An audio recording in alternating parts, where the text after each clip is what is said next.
Hi, this is Professor Mark Gura. Welcome to my class, where my students and I shine a light on education and bring it into sharp focus. Our goal is high quality teaching and learning, something we stretch for through facing unvarnished truths and seeking practical insights. What follows is a conversation I had with Dr. Rachele Dené Poth, teacher, author, and speaker on contemporary issues in education. She's a frequent contributor to my class. Rachelle was an early investigator into the integration of artificial intelligence into teaching and learning, beginning by using AI in her own middle and high school classes. In this session, we discuss her ideas about AI in the context of what I see as the important phase we are entering now, the mature phase of teaching with AI. Thanks for joining the class, Rachelle. Here we go.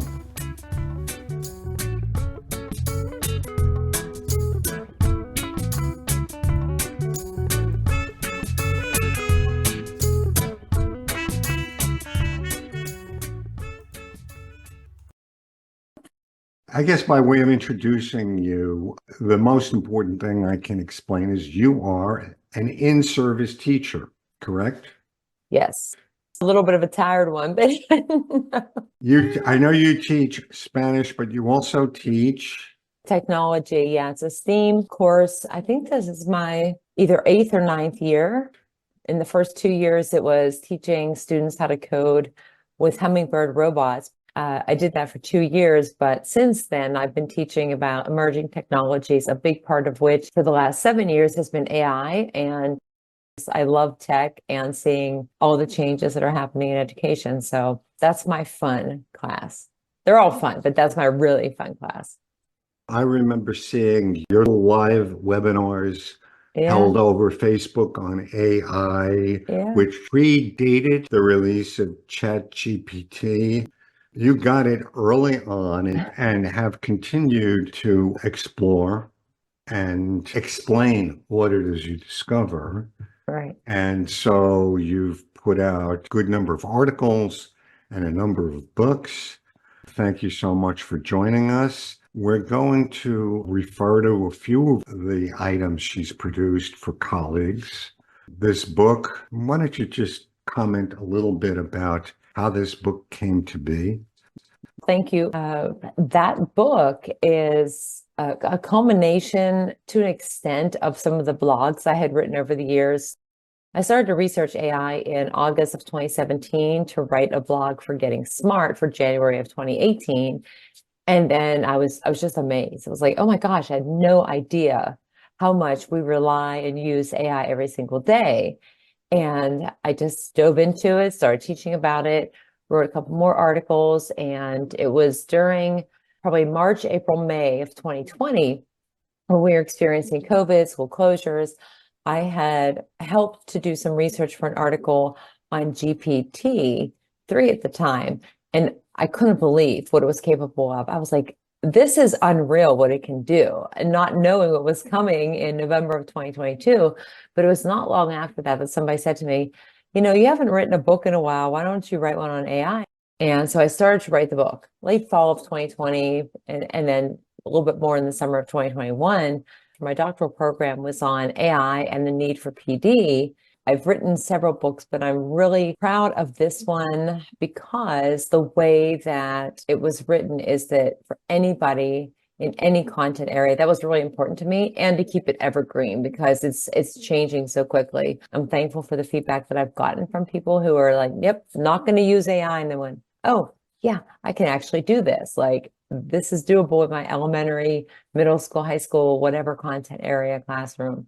It really pares this down to manageable concepts. Ishti sent me a review copy. I reviewed it. I posted my review on Amazon. In the review, I said I'd definitely use this in my classes. It's still one of the best things I can think of. What I really like about the book, it's not just how the teacher can use AI, but how to teach AI, which is part of what I want to get to. This article you wrote for Edutopia, if there is such a thing as a hit article, this is it. 7 AI tools that help teachers work more efficiently. And Yeah. you have your own website. In this class, I've made an issue of Bloom's taxonomy as an important thing, and we don't hear enough about it. And what came up in Google for me was your website, this blog post, and as you pointed out, it was a guest blog post, but I loved it anyhow. And I know you Yeah. stand behind whatever it is that's on your site. Right. Just indulge me for a minute because I want to set up a little context here quickly. All right. Okay. Because thinking back about the short history of AI being center of education's radar screen, Mhm. these are the things I've seen in the past year and a half. The initial period was shock and awe. Oh my God, the kids have a resource that'll write an essay for them. We've lost control. Mhm. And so that was very short-sighted.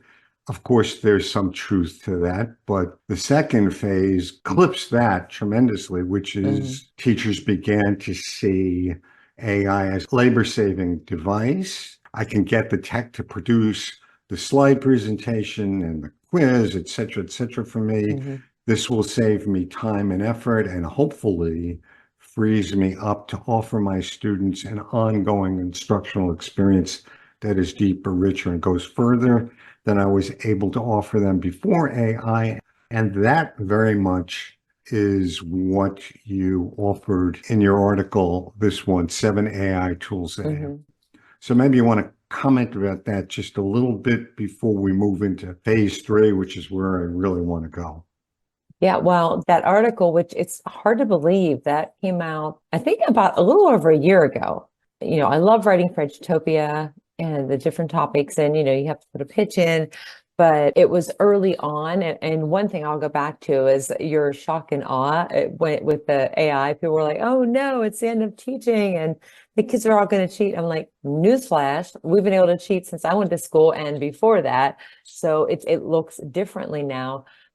But that article, I put together, a list of tools that I use, ones that I have vetted, some things that students can also use. But it's funny because some of them, some of the comments that I got was like, why didn't you include this tool? And I'm like, because I would have this like never ending blog post of all of the tools that are out there. I think that when educators see like there's a group and maybe 7, like I had in this article, that offer different ways for students to learn. And in some cases, some of the responses that I got, not posted on the site, but separate emails, were from people that said, I had no idea. Like I've been using that tool for years. I had no idea it was AI powered, AI enhanced, however you want to call it. And then now that they knew that, they were like, oh, okay, it's not such a bad thing. And they got a little bit used to it. And there has been this transition over the past, now we're coming up on almost 2 years exactly since ChatGPT was released to the public. One thing I read, they called it like the honeymoon phase too, where it was like, oh, it's so great.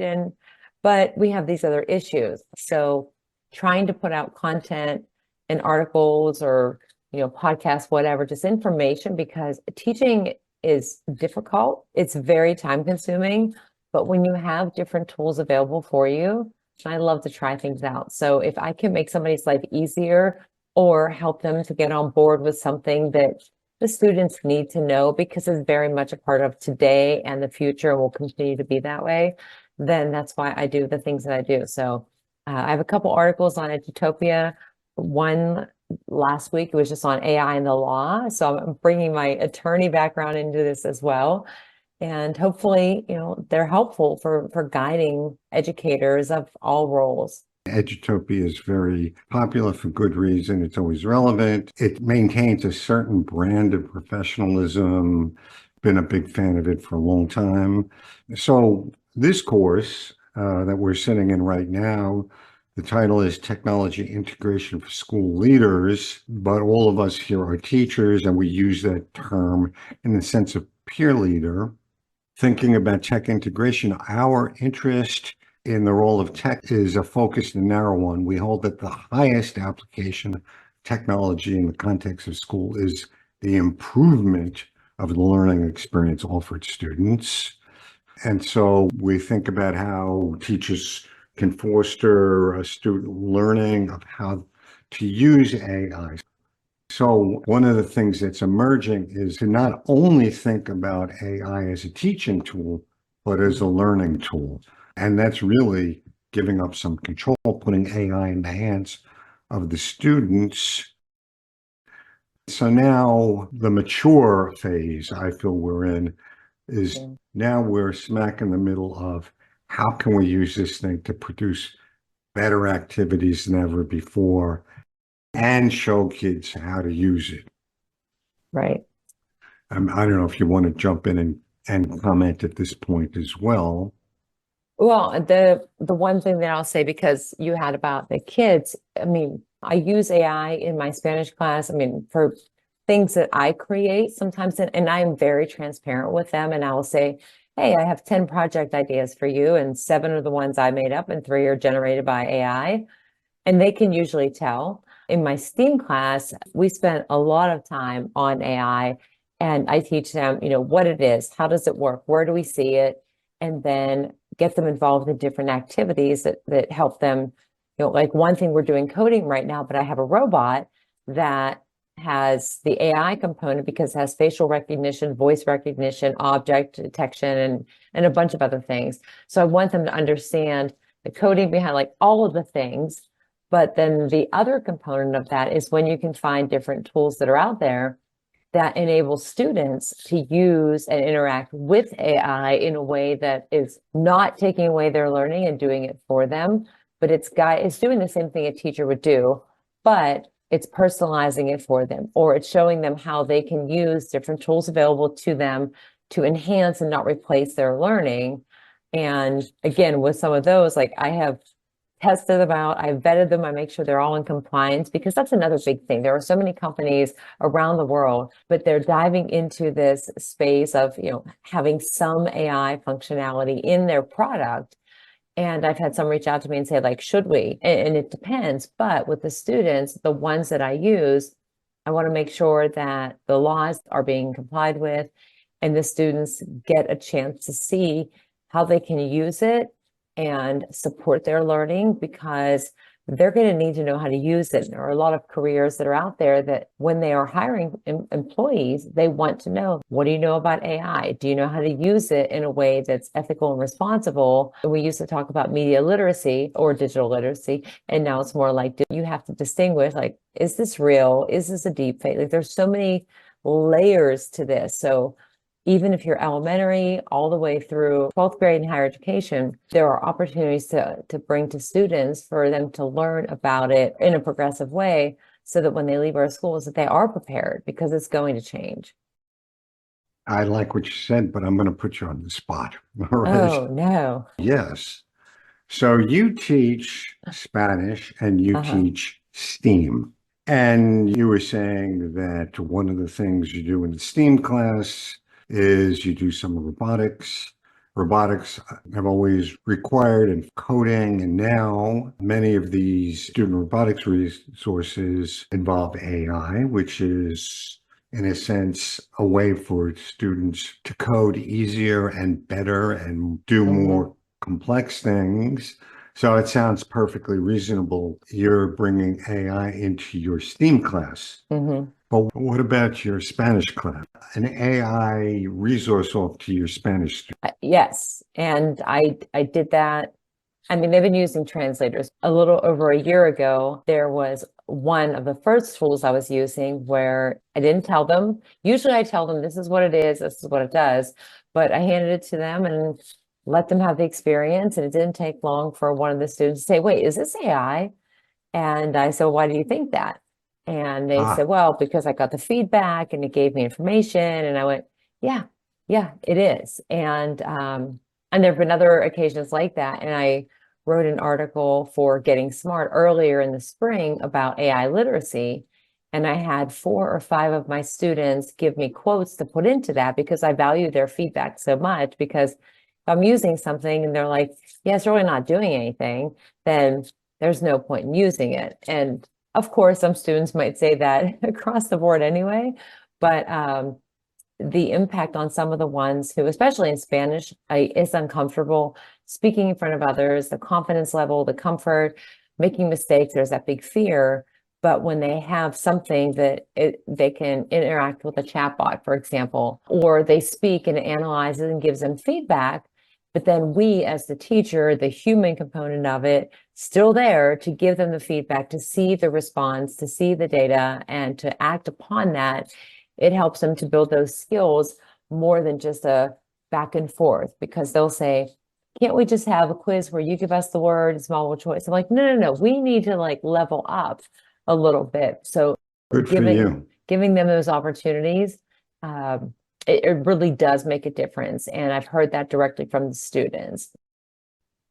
You know, one of the anecdotes you just shared with us, I think is fascinating. In using AI in an academic context, you brought some AI powered resources in for the students to use, Mhm. and it was so powerful that one of the reactions you got was, is this allowed? Can I do this? And of course, the teacher and you're setting the challenge and setting the parameters. Of course, it's all right. You have your eye on the big bullet. What is the student doing? Where is this taking the student? What's the student Right. learning? But that's kind of amusing that that student was kind of like, are we cheating? I You and know. I, Ms. Mrs. Dené Poth. Yes. Anyhow, I'm being mindful of our time. Yeah, no Uh, worries. oh, wow. Now you tell me. All right. I know. It's always like that. I know. Anyhow, I was delighted that in this blog post on your website, Hmm. what was put out there was the idea of using AI to teach Bloom's taxonomy, Hmm. particularly, now this is my bent, the HOTS, the Yeah, higher order thinking skills. right. It's not very hard to imagine how AI can produce a better yet digital flashcard for kids Hmm. to remember their times tables or spelling rules, or to generate a quiz to check for understanding, that sort of thing. Right. But my experience has always been in inner city schools. I would say that the higher order thinking skills, if anything, are glossed over. Yeah. Oftentimes they're just barely taught or avoided. You know, Yeah, I Uh, know. in my world, anything that gets more HOTS into the teaching and learning is a major step forward. So I was delighted to see this in the blog portion of your Yeah. website. But anyhow, Right. I thought I'd throw that in the context of AI and Bloom's taxonomy. The HOT stands for higher order thinking skills, Yeah. referring to the upper level of the taxonomy. So that's the analyzing, evaluating, and creating. Hmm. Analyzing and evaluating is thinking. Yes. And boy, is that crucial, teaching Yeah. thinking. And that's not easy. And we don't have a great history. You know, if you go and look at the aggregation of lesson plans, say, on Hmm. the web, most of what you're going to find is oriented towards the lots, the lower order thinking skills. Yes. So again, I appreciated that this post drills down a little bit. How does AI handle teaching the HOTS? Well, through personalized learning. And I wanted to take it a little bit further than that and talk about, so what tool can we come up with? And you'll recognize this little thing that I stole is from that hit Edutopia article you wrote, Uh-huh. Seven Jewels, right? Yeah, I remember from your visit to the class last time, you have a particular fondness for quizzes and the people behind quizzes. I So, do. Yeah. so how does it personalize learning? Well, There's a lot of different platforms out there, and I have a fondness for a bunch of them, especially some of the newer ones in the last 2 years, because some of them have been created by educators that are still in the classroom teaching in varying levels, and they have this AI platform, either built for teacher use or teacher and student use. But quizzes, when I first met, there were three founders. They were still university students in India, and that was in probably 2014 at the end of. So I love their story because they tried to get funding. They were self-funding, and they continued to self-fund because they really believed in their product. And then over the years, they continued to expand, and now they just have so many things. And last fall, they announced they had AI enhancement. So you can take a YouTube video URL, if it has a transcript, you can generate a lot of different things with the AI features.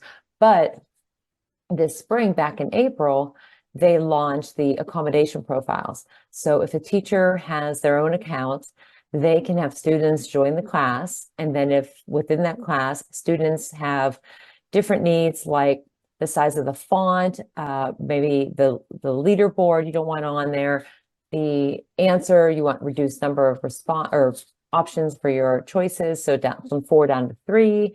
Trying to think, there's like 12 to 15 different things, and you could go in for each student and mark those off, and the students don't know. And then when you launch the game, each student is getting what they need based on whatever you've been told as a teacher. So, I mean, I have students that need to have the font be larger, and the sound effects are distracting, and the leaderboard makes them feel like I'm never going to get this right and I'm never going to win. And I always say, well, it's not about winning, it's about like improving and learning. But with that, it's really great that it charts each student's own personalized learning journey based on that background component. But because as they answer, as they respond, the time, if they're right or wrong, it can track what their responses are and then continue to give them extra questions based on what they've been consistently missing. So I love that it does that. And then even in a quick 5 or 7 minutes, I can give students a paper, an activity to do in writing, and I can look at that, but feedback needs to be authentic, meaningful, and timely. And so this is just one of the many tools that are out there that can save us time, but can help students to see where they are in the learning journey and help us to figure out like, oh, wait, I can't go ahead with that lesson the way I thought because I see this, and now I'm going to make a little shift or pivot, or I'm going to work one-on-one or in a small group with some students on a certain concept that I'm covering because I'm able to see all of that based on this one platform. And there's others like it, but this is just one of the favorites because they've really focused on accessibility and inclusivity in their work. And so I do tend to talk about them a lot.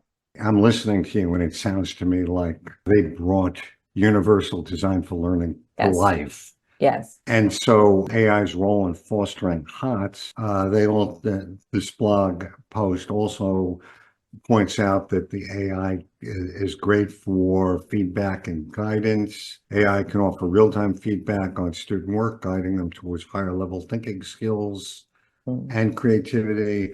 It sounds a little bit like what you were describing you were doing in your Spanish class. Again, I went back to your article and pulled out your recommendation, and this is over a year ago.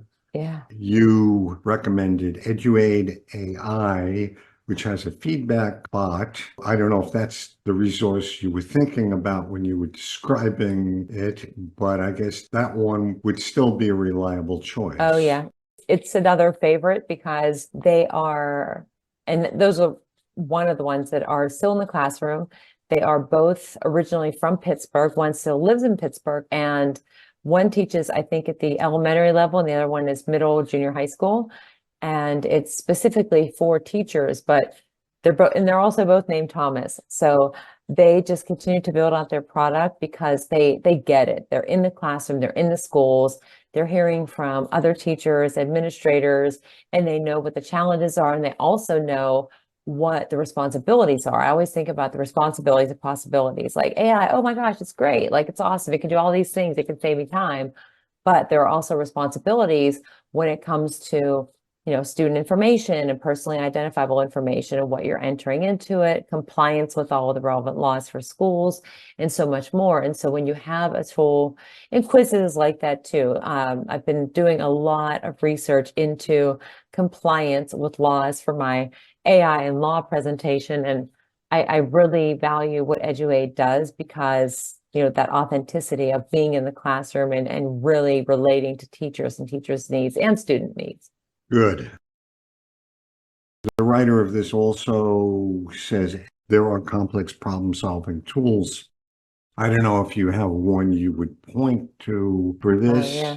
You can do that with, any ChatGPT or any other large language model where, it's all in the prompting for all of these things. And so if you are a new teacher or you've just been assigned to teach a new class or any of those things, the way that you prompt it. So if you're like, I need some ideas, and you ask it to generate some type of a scenario that you want students to come up with ways to solve it, or you prompt it, maybe you're teaching about an event in history, and you say, okay, your role is as a teacher who's teaching about this event, write a paragraph about it or write a certain length about it, but include 8, 10 errors or something like that.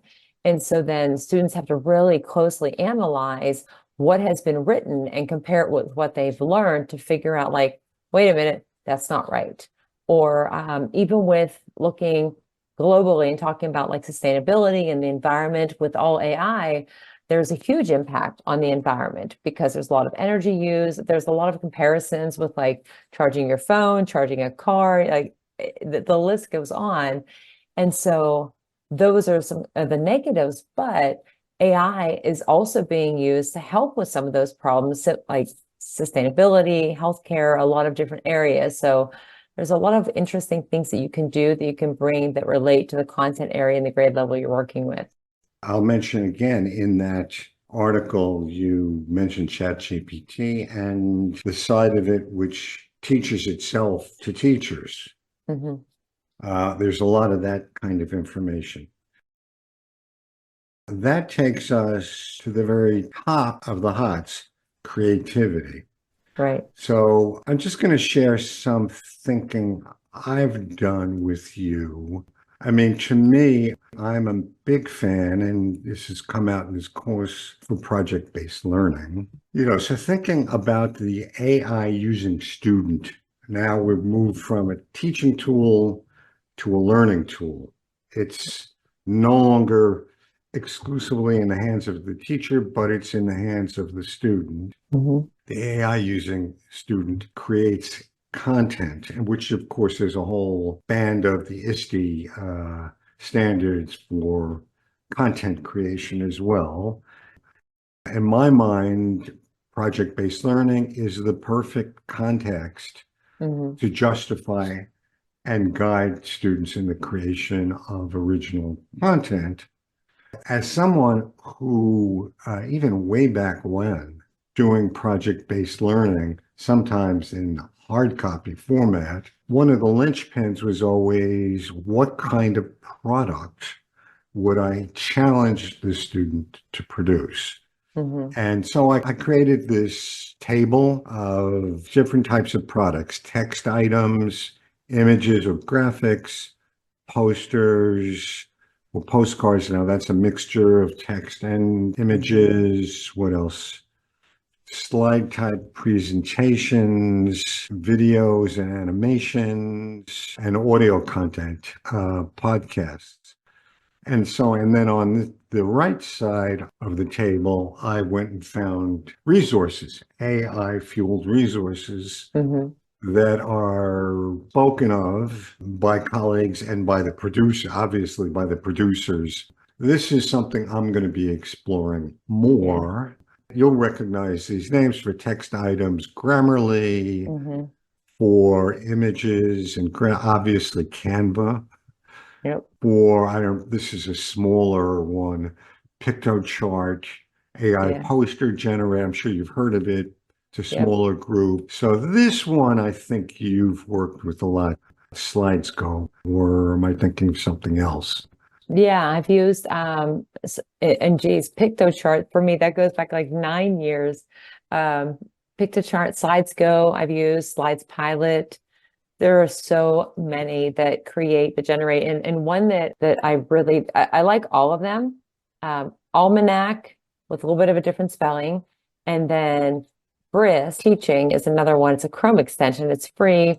It can also generate Google presentations, but Almanac AI is one that the slides that it does create are really quite professional looking. And you could type in any topic that you want, grade level content, whatever you're teaching, and it'll give you text and images that go with it. And it really does look quite, I was amazed the first time I used it about 6 or 7 months ago. I thought, oh my gosh, like the time that you save in using these different tools. And you always want to check font size, the color, the background, thinking accessibility, accuracy of the information. But it saves you so much time because it just generates it within a minute. Well, now I want to be amazed too. So I need to dive deeper into the pool. And Yes. so I did a little Googling for something, some AI ported resource for videos and animations. I came across this article. So one of the editors for Edutopia went and explored the use of Meta's animated drawings. Mhm. I mean, it sounds fantastic. The description is simply, you provide a photo or a sketch to this resource, Right. and its AI component will convert it into a variety of GIF loops, animations. Yeah, Amazing, amazing. And I know. so I'm going to play with that soon. And of course, podcasts, because in project-based learning, one format of product or performance that's popular for teachers to assign are podcasts. And here we have something called Wondercraft. Mhm. And basically you feed it some text. Most of these, you feed them a PDF and it sends you a voice Yeah. recording. How Yeah. amazing is that? Oh, I did Uh, that with a notebook LM. I uploaded a couple chapters of my AI book, and within it was like 3 minutes and 47 seconds, it created a podcast about those chapters. And it was like an 8.5 minute podcast between a man and a woman. And it sounded legitimate. I used that and I played part of it for my students in my 8th grade class. And they were like, who are those people? I was like, well, they're not actually people. Like it's been generated by AI. And they're like, that's crazy. And I said, I know, it's amazing what the capabilities are for generative AI in all different, media formats. and many of these tools now will give you accents or ages of the Mhm. voice, with dramatic reading. It's so easy to use that there really is no reason for teachers not to be doing project-based learning and having kids create content. I'm going to start to wrap our little meeting up. I want to share my takeaway because I spent a couple of days wrapping my brains around what we were going to talk about, looking at your materials, Uh, your book, your website, those articles again. I mean, this is a personal love of mine, student creativity. mhm. Technology in general made it much easier for kids to produce professional looking products, just using GIF generators and JPEG editing tools. But that still required a learning curve of a skill Mhm. set. Now it's just so much easy to produce something wonderful, have a great time doing it. So my takeaway is that student creativity, the variety and learning of sits at the top of the pyramid. Mhm. It's rarely fully addressed in our schools, even marginally in many, but AI makes this so doable. So I'm hoping that one of the things that will come out of this AI revolution, that this third maturing phase of teachers using AI, is that they're going to be addressing student creativity in earnest. Yeah. And I thought I'd throw this. This is a book I did for ISTE, I don't know, 5 years ago. Make, Yeah. Learn, Succeed. It's a great book. Well, thank you. You're welcome. Building a culture of creativity in your school. And actually, I got an email recently. It was translated into Arabic. They're using it in Oh, the wow. Mideast. Anyhow, it's full of tech, but no AI. It Mm, predates that. Of course, many of those tools now, all tools, anyone who produces a tool is now trying to find a way to bring AI into it to extend it, make it easier. right. But anyhow, my personal inspiration, student creativity, has been reinvigorated by all of this. Mhm. And I'm going to thank you for that, Rachelle. How else might you want people to follow what you're doing, follow up after this discussion? Or if you try something, one of these tools, and you want to share your thoughts on it, send it my way. Yes. And if you wanted to send an email, if you had questions or needed ideas, I'm not an expert. I just really enjoy learning about AI and teaching and doing all the things. But feel free to send me an email. If there's anything that I can help anybody with, or you want to write a blog post, please do and send it my way, because everybody learns from everybody else. Even if you just help one person, it might just be that one person that really needed to read that or hear from you that keeps them going. Thanks very much. I appreciate Thank you being here you. with us. I appreciate you Okay. and all that you do, and I'm glad to be here and share ideas and learn from you too.